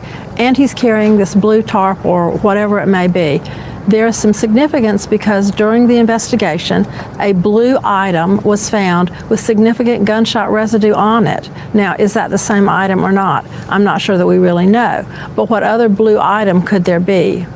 And Emerson, I thought she said he never came over that late at night. Well, that's what they talked about. Was she said she hadn't seen him come that late when he came on June 7th.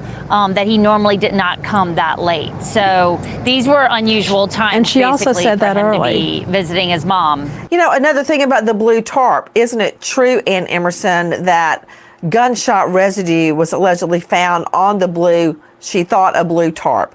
Tell me about the blue tarp. Well, that's what the prosecution has been talking about, and there's been a lot of talking amongst them, you know, about this tarp versus a raincoat. Was it a raincoat? Because of course we know the weather was really bad the night of the murders, but the blue tarp is what they seem to be kind of sticking with right now. And yes, that's what we've been told early on in this trial, as they were going through what kind of evidence that they were going to present. They certainly spoke about this blue tarp with gunshot residue that they found on the inside.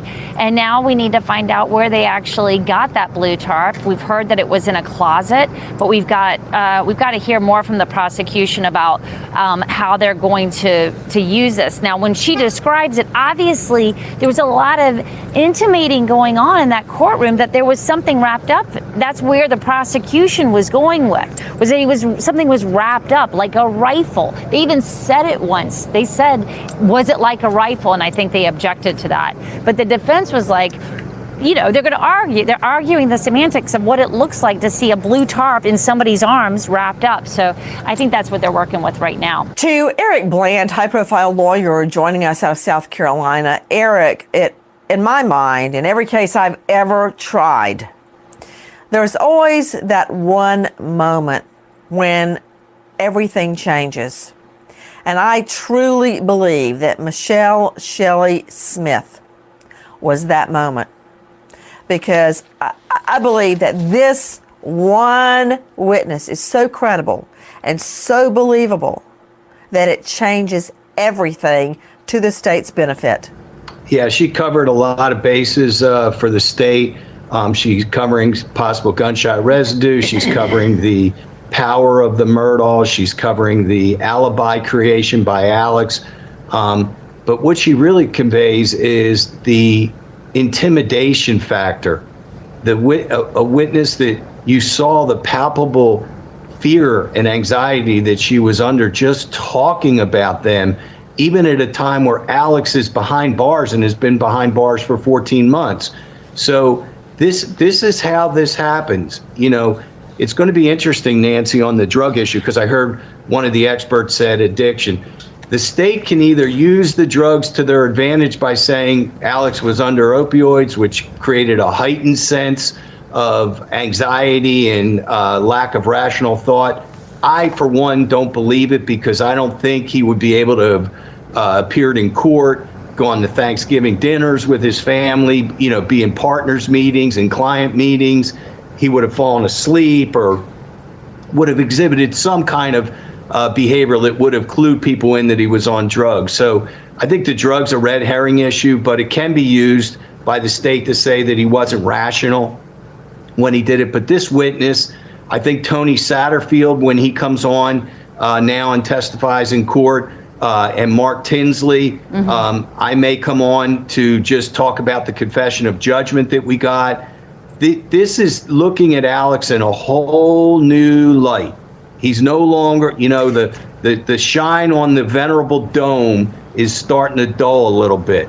That's what we're seeing. I think it's true, too. Another thing that came out in court with this witness on the stand, Ann Emerson, is that this witness, didn't she call Alex Murdaugh, didn't she say he was acting very fidgety?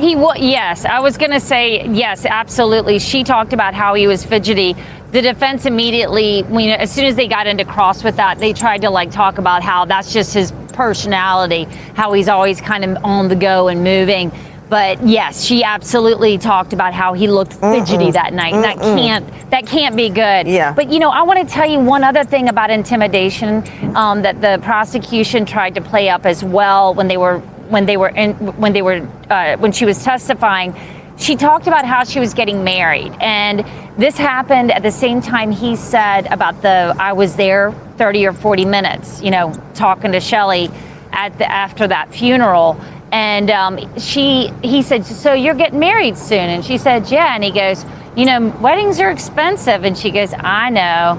And she testified that he was like, well, I'll be helping out with that.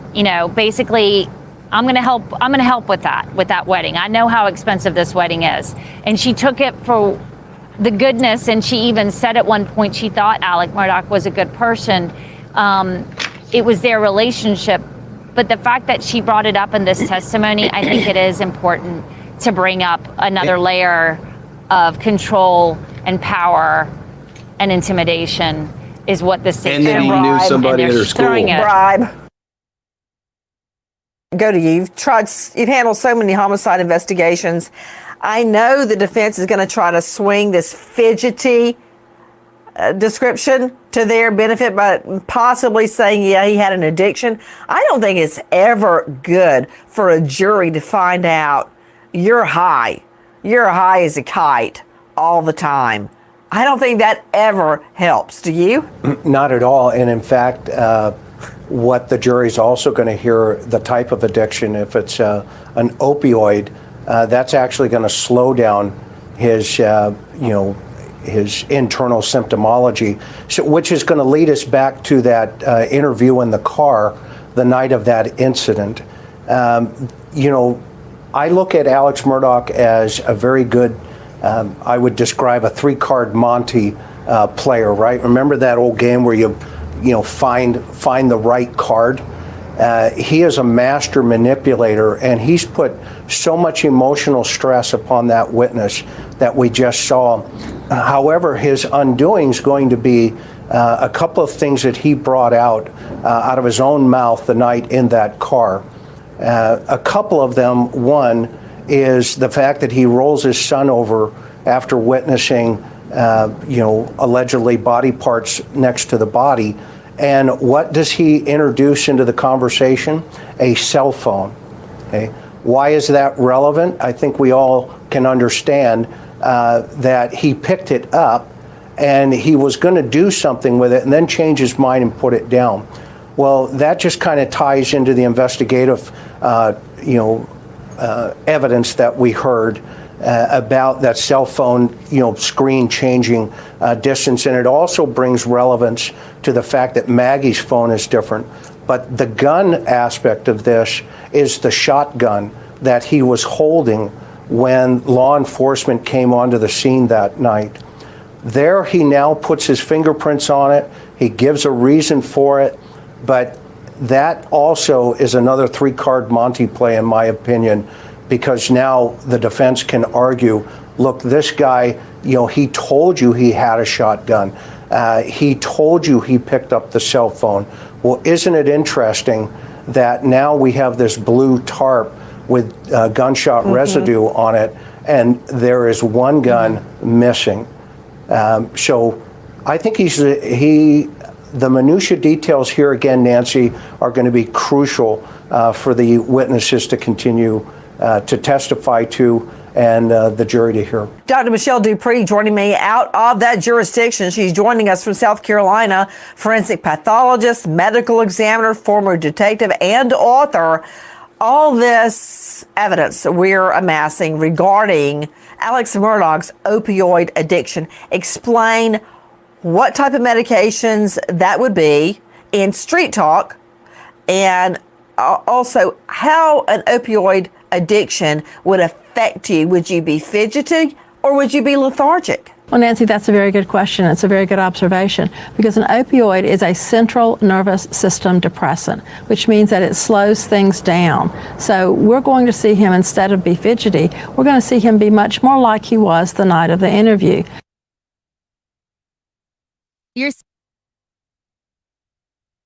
Sorry, let me get it back there. Every time I pause it, that was the first time I guess I paused it, it always goes off. 25. Okay, we're like all the way at the end. Can you believe that? I had something to say about the pain medication, actually. I feel like it depends on the person, really. Like, some people, it gives you energy. Some people, pain medication makes you fall asleep. I think it just depends on the person. Okay, we were like right around here. Emerson, she described what he was wearing when he got there. It was a white T-shirt and the shorts. So what happened to his clothes, Ann Emerson?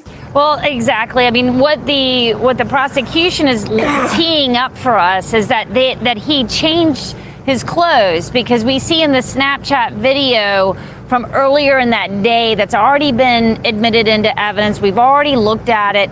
He's got on a totally different outfit, and this is a couple of hours beforehand, an hour beforehand. So this is to completely change his clothes. They asked him when he got, they both use it for their benefit. One is saying his clothes are clean as a whistle, is what the defense is saying. And the prosecution saying that's because he changed his clothes. So you've got these two storylines. It's going to be very interesting to see how the jury reads it. But right now, that's why he's, every time we see him at any point during that day, someone's asking, what did he have on? What did the clothes look like? And was there blood on it? From what we understand, Shelly did not see any blood on his clothes. So Eric Bland, what did he do with his clothes? Well, that's the question. Are they still at Mizell? I've been there. There's half the acreage is swamp. I know that they have had divers in there, and they had divers at Almeda. you know, he knows that country better than anybody else, that country area. So it could be somewhere we just don't know. Or somebody could have helped them get rid of him. Okay, now, Eric Bland, you're the renowned attorney out of South Carolina, not me. Now, when I say Eric Bland, where do you think the clothes are? I'm expecting a little bit more than, I don't know. I mean, based on the terrain, based on Moselle, yeah, I know he got rid of them, but is there a body of water? Is there a ravine? I don't see him taking the time to bury them somewhere because he was trying to establish that alibi at his mother's house. So thinking through it. I've been on the property. And? There is tremendous areas of swamp where the guns and those clothes can be buried and they'll never be found. I've been in that country area there. There are a lot of nooks and crannies when he could have been on his way to Alameda after showering and cleaning himself off, that he temporarily hid this stuff. Look, Yellowstone has the train station. There's somewhere in Moselle area there where there's something similar. Oh yeah, he got rid of it, but where? And would he have risked going back to the hiding location to secure the clothes, get the clothes, and then destroy them, such as burn them? We also don't have a murder weapon. That's not the end of the world for the prosecution. To Ann Emerson joining us, senior investigative reporter, WCIV ABC. Ann, I heard the judge, wow, I'm seeing an overhead earlier of Moselle. It's huge. Those clothes could be anywhere. I understood that there's going to be half an hour for the jury to listen to something. What is it they're going to hear? Well, the jury needs to hear what Miss Shelly, this witness that was on the stand, they are going to listen to what the defense, when they interviewed her, and this is going to be part of this is going to be going into evidence. But the jury needs to hear this conversation that the defense had with Shelly Smith. This is what the prosecution was talking about just before break. They were like, we don't know about this, we don't have this, it's not discovery, why not?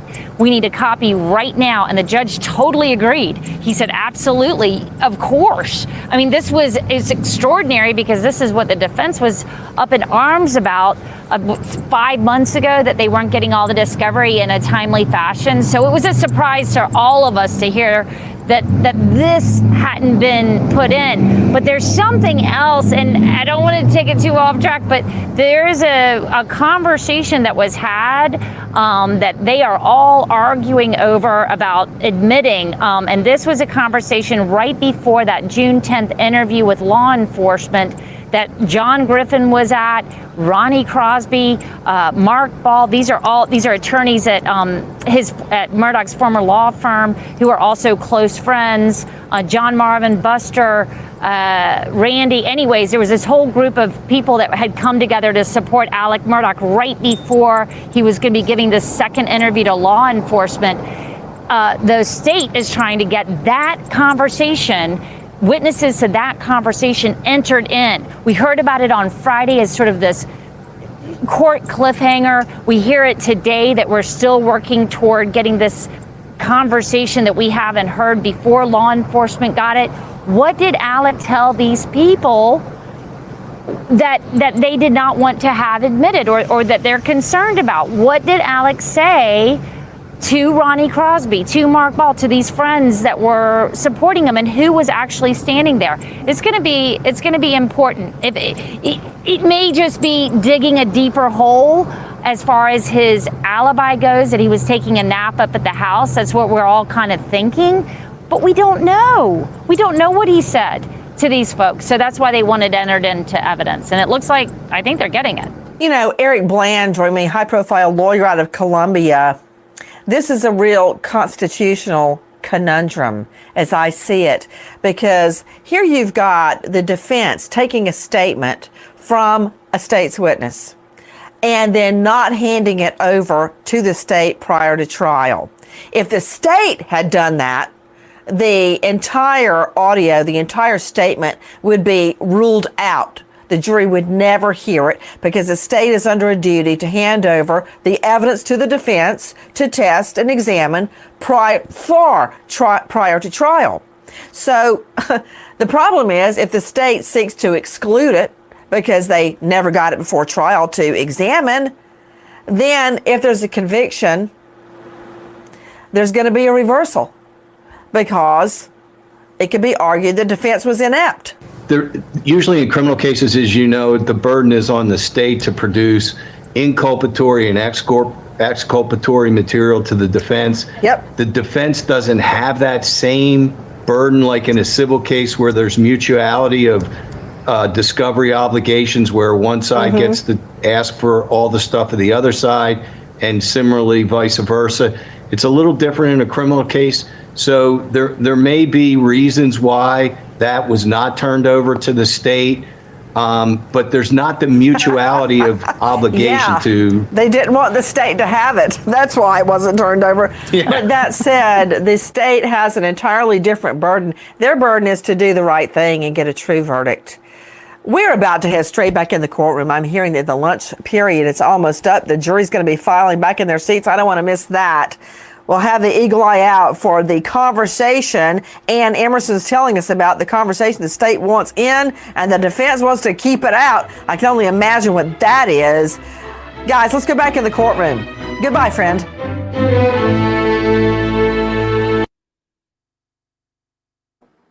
I love how she says, goodbye, friend.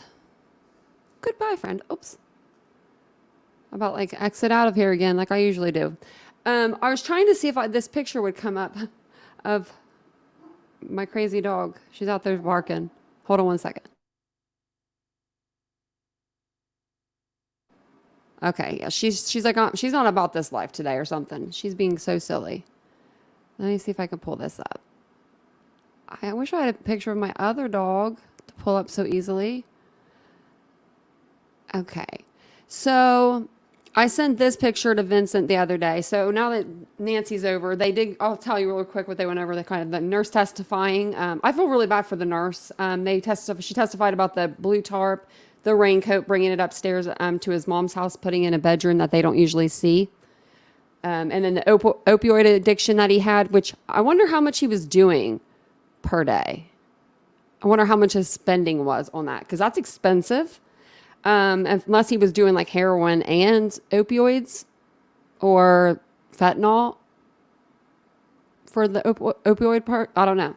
But anyway, that's all I really have on Nancy. But I was going to tell you about my dog because this dog's nuts. She's a Weimaraner. I don't know if you guys have ever had a Weimaraner or been around a Weimaraner, but they're like the silver gray dogs. They are the best dog if you are an old person. Like if you were an old woman and you needed something to take care of and you wanted something to follow you around every minute of every day, this would be your dog. She's just too big. That's her problem. But she just sits there. She's the cutest. She just sits there and she stares at people all the time. So let me take this off there. So that way I'll put her little image up. So this is what I woke up to the other day. This is her. I took this picture because I was laughing so hard. I was just like, are you kidding me? So that's my dog. And that's her personality. So, if you needed a laugh today, you needed a smile, that's her. Her name is Mia Grace. And she is 6 years old. We got her actually February 3rd. 6 years ago. She was small for about a week. I think I might have posted this on the members only tab. I don't know if I did or not. Sometimes I will if I have something cute to show you guys. Which she's like the cutest. And I wish I had a picture of my other dog. I don't know. Maybe if I I'm really bad about taking pictures and saving them the right way. You know what I mean? I don't save stuff the right way. So then I'm like, oh, let me find something. And then it's never where it needs to be. But I have a pit boxer mix too. And she's my baby. This dog is cute. I love her so much. But my other dog is she was in the streets for 3 years of her life. So she needs a little extra loving, I don't think I have a TikTok of them. I'll have to make one. I was going to see if I had something quick to show you guys. I thought maybe in my like Snapchat or something. Usually that's where the animals are. Does anybody have any great plans for the rest of the day? Anybody doing anything exciting? Because I am not. Because I haven't taken a picture of her in a while. I'm about to take some pictures of her. Now I feel like I'm a bad mom. This one isn't a very good one. Yeah, I can't find any good pictures of her. I'll have to go take one now and have it for the next live. But I'm all the way back where it was pool season. Oh, that just makes me sad. That really made me sad. But it's not too bad today. It's 57 degrees here in Ohio. So your girl has on like a t-shirt and just, sweats, but it's nice. It's a nice day. I'm not going to complain about that. I bet you where Teresa's at, it's beautiful. I bet it's like 80 degrees today. Look at my dog. She's so silly. Swimming in the pool. It's 81 degrees. Oh my gosh. Having a cookout. That sounds like fun. They could have picked me up. You know how close I am to the Indiana border? Next time, I'll meet them. I'll meet them on the border. I can do that. And then I'll just, oh man, that sounds like so much fun. I need to be near the pool. I need that. I get winter depression like no other. I've actually had doctors tell me that to move. Like pretty much basically like, I can turn my camera on. I don't know how I have it off, but, they basically told me to kind of just move. Like you need to move. You don't do good when winter comes. The first 2 weeks when the time changes, for the first 2 weeks, I'm a complete different person. Like I'm just not my bubbly self. I'm very just like blah, monotoned almost in a way. Like there's just no inflection in my voice. I'm like, where's the sun? I miss it. Like, cause where we live, we have there's an in-ground pool and a big like deck where you can just like go grill, have cookouts, have parties. There's tables, there's furniture. It's beautiful. It's all brand new. So yeah, I'm gonna have to go visit. I actually told Vincent I would like to move maybe to one of the Carolinas because I know the weather there, it stays pretty nice. And he wasn't down for that then, but I don't know, now maybe. Bye, Mystic. But yeah, so maybe he would be down for that now. 56 in Pittsburgh. See, we're not doing too bad over here on the East Coast today. I could take the 50s. I actually opened the window earlier because I was just like, I want the window open. Dog's being good now, which I took her out right. I took them both out right before my live. So I was like, those dogs don't need anything. But sometimes she dismisses me. She's just funny. She's just so funny. I'll just share Nancy again. But yeah, they're the funniest dog. If you ever have a chance to meet a Weimaraner, go for it. Don't ever get one though. I'm telling you, because they follow you everywhere. She's my girl.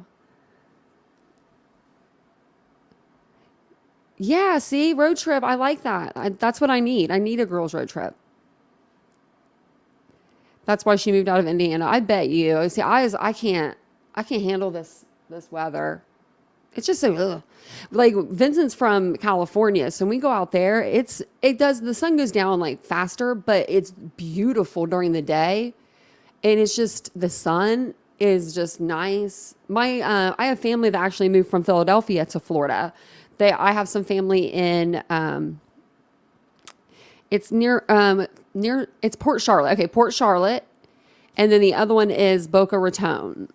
And then I don't know where my cousin's living at. She's living somewhere down in that area near Boca Raton also in Florida, so from Philadelphia. So, I mean, that'd be nice. See, yeah, like Dayton, Ohio, that's exactly, I'm close to Dayton. That's the closest city to me. It would be like Dayton, yep. I never go to Dayton area though. You're an hour from Port Charlotte. See, I usually fly in is it like St. Myers or something like that? Fort Myers. It's been a couple of years since I've been there. Actually, it's been a long time. It's probably been 45 years since I've been down there. I need to come down. My aunt and uncle, they treat me like I'm like their child when I go down. I think they treat me better than my own parents did. My aunt was doing my laundry last time I was there. I was like, you do not have to do that.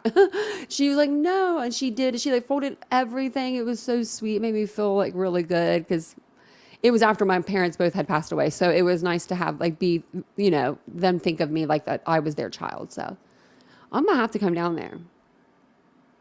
I just heard like a beeping. That was weird. Huh. I just heard like something beep. I don't know what that was, but the dog's probably out there tearing something up. Nah, she's not. I just heard it again. Oh, it's somebody like backing up, I think, back here in the dental office or whatever. Their car. But I am going to jump off here. I do have a lot of stuff planned for this week. I have a lot of Idaho 4 stuff I want to go over with you guys. I have a lot of stuff that I had like wrote down the other night, but the live was just, we were going. So I decided to keep my questions until the next live because we ended on a good note. So, but I am going to jump off here. I'm going to run the dogs around the corner, I guess. I'm going to try to shove some pre-workout down my throat, drink some really fast and go work out. Oh man, I don't want to. I'm trying to work out. I went for 4 days straight. And then I took a break yesterday because I went to the doctor and I knew I just needed a break. And then I'm going to try to go today. So we'll see. But I'm going to try to keep myself accountable. So I would just love it down there.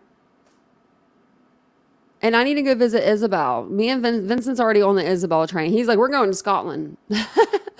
He loves it. He loves the fact that you live in Scotland. I don't know. He just loves that. He's traveled more than I have. He's been abroad. He's been like Europe and Spain. He's been everywhere. He's been places I've never been. So you guys have a great day and a wonderful evening. Thank you so much to my mods. Thanks for everybody for coming.